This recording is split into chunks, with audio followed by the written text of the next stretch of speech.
আসসালামু আলাইকুম everyone, welcome to our new video. তো আজকে আমরা বানাবো বাঁধাকপির ভর্তা।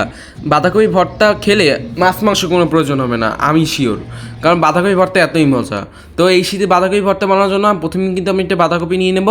বাঁধাকপি নিয়ে নেওয়ার পর এই যে তারপর বাঁধাকপিটা আমি কুচি কুচি করে নেব। বাঁধাকপিটা কুচি কুচি করে নিয়ে নেওয়ার পর আমি বাঁধাকপিতে কুচি করে তো নিয়েছি। তারপর আমি একটা প্যানের ভিতর, আমার প্যানের একটু অবস্থা খারাপ, কেউ কিছু মনে করবে না। তারপর আমি প্যানের ভিতর আমি যে বাঁধাকপি দিয়ে দিলাম, তারপর পানি দিয়ে দিলাম, পানি দেওয়ার পর লবণ দিয়ে দিলাম। কোনো সমস্যা হলে আমাকে অবশ্যই কমেন্ট করে জানাবে, মানে কোনো ভিডিওতে যদি বুঝতে সমস্যা হয়। তো এর মধ্যে আমি বাঁধাকপিটা কিছুক্ষণ সেদ্ধ হওয়ার পর করবো 15 থেকে 20 মিনিটের মতো। তারপর আমি আরেকটি প্যানের ভিতর সরিষার তেল দিয়ে দেবো। সরিষার তেলের ভিতর এই যে শুকনো মরিচ 4-5টা দিয়ে দেবো। আমি সব মিলিয়ে 5টা দিয়েছি। তারপর এই তেলের ভিতরে আমি রসুন কুচি দিয়ে দেবো। রসুন কুচি দিয়ে দেওয়ার পর আমি দিয়ে দেবো রসুন কুচিটা দিয়ে দেওয়ার পর আমি দিয়ে দিলাম কালো জিরা দিয়ে দেওয়ার পর আমি দিয়ে দিলাম পেঁয়াজ কুচি দিয়ে দেওয়ার পর আমি দিয়ে দেবো টমেটো কুচি। এখন বাজারে টমেটো হচ্ছে জানেন তো, শীতকালে তো বাঁধাকপি আর টমেটো এটা এমনি পাওয়া যায়, সেটা অবশ্যই দিয়ে দেবেন। তো এটা ভালো করে মিক্স করবো। তারপর আমি এর মধ্যে কাঁচামরিচ কুচি দিয়ে দেবো, যে আমি কেঁচি দিয়ে কেটে নিয়েছি। আপনারা এরকম করে নেবেন।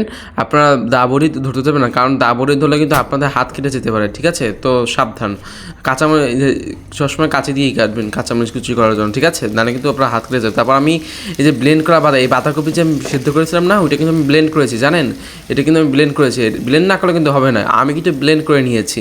তো ব্লেন্ড করে নিয়ে নেওয়ার পর আমি এই যে ব্লেন্ডটা করে নিয়েছি। তারপর এখানে আমি এই ক্লিপটা দুবার দেখাচ্ছি, কারণ হচ্ছে যে দুবার দেখাচ্ছি না, আমি অনেকে বলতে পারেন যে আমি এই বাঁধাকপি আবার ঢাললাম কারণ আমার বাঁধাকপিটা অত ধরে না, কারণ বাঁধাকপি যা হয়েছে এই ব্লেন্ডের ভিতরে অত ধরবে না, ঠিক আছে? কারণ এই ব্লেন্ডের ভিতরে অত বাঁধাকপি ধরবে না।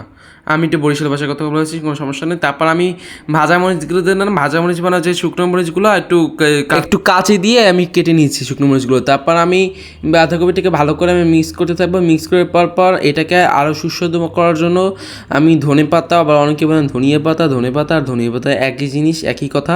তো আমি ধনিয়া পাতা দেয় কেন জানেন? কারণ এটা যাতে আরও খাবার টেস্ট বাড়ে ভর্তা। আর আমি যে বলেছিলাম যে সরিষার তেল অ্যাড করেছি, সরিষার তেলের ভিতরে আপনার অলিভ অয়েলও দিতে পারেন, কোনো প্রবলেম নেই। আপনারা যারা আবার বড় লোক আছেন তারা অবশ্যই অলিভ অয়েল দিয়েন, নাহলে অলিভ অয়েল স্বাস্থ্যের জন্য অনেক ভালো।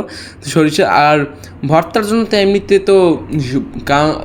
তো সরিষার তেলই বেস্ট, কারণ আপনারা তো জানেন ভর্তা তো সরিষার তেল ছাড়া জমেই না। আমি কাঁচামরিচের কারণে তো ঝাল ছাড়া কোনো ভর্তা হয় বলতে পারেন? তারপর আমি এটা ডেকোরেশনের জন্য আমি উপরে 2টা শুকনো মরিচ দিয়ে দিলাম।